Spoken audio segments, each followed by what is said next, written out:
It's an honor to be here with you.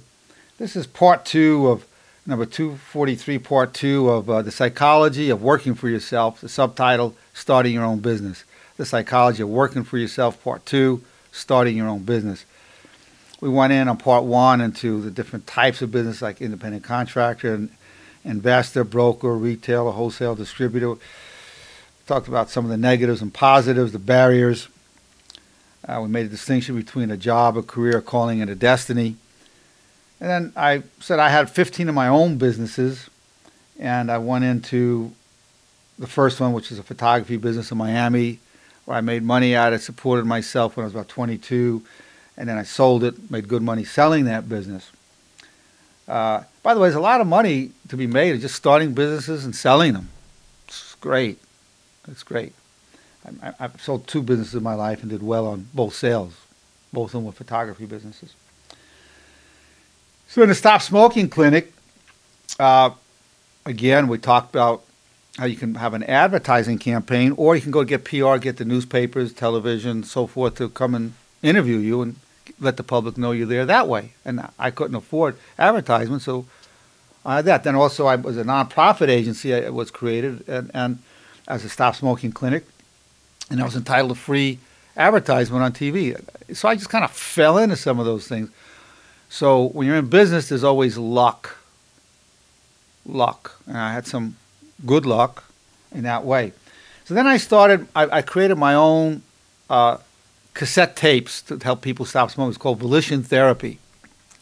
And so we went and recorded these things, and I just had a little bit of money. I had no car, a little bit of money, and went to this person, and I just went through the program, one take. Didn't even have a second take because it was we were charged by the time they stayed in his studio. So I had one take and it was done. Had 4 cassette tapes, each one a half hour, an hour. Worked out the whole program.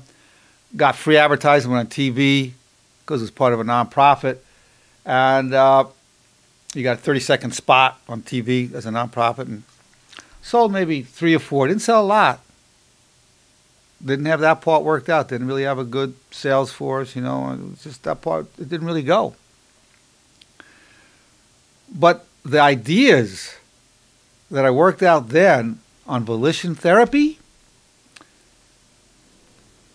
30 years later with the foundation for everything I do in Dr. Nerenberg's mind-body workout system. Everything I do now with my patients is related to the system I developed to help people stop smoking.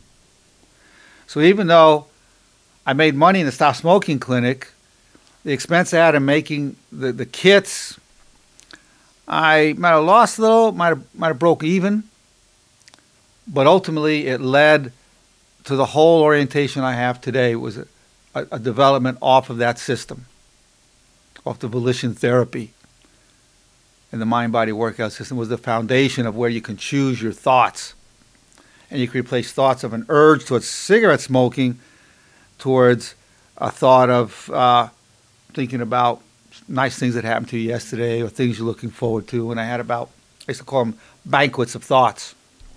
So it was the beginning of recognizing the power to put your attention on whatever thoughts you want. Started back then.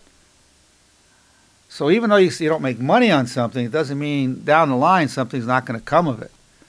I really can't say I made money on the cassette program, but it led to everything I'm doing now. Now, so this then brings me to a very important concept. You think you're not making money,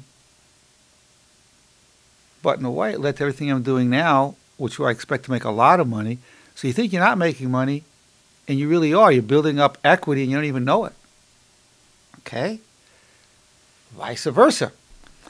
When I had Baby Photographers America, I sold that business for over $1 million. I thought I made a lot of money. 5 years later, IRS contacts me and say, you owe us $700,000 because of this and this bookkeeping, this and this tax thing. And then I had to hire attorneys and accountants and deal with them and spend over $100,000 fighting it and get an offer in compromise with them and try something with the state. So I didn't make as much money as I thought I made because after you're out of the business 5 years later, I ended up with this thing. And that audit went on for 10 years.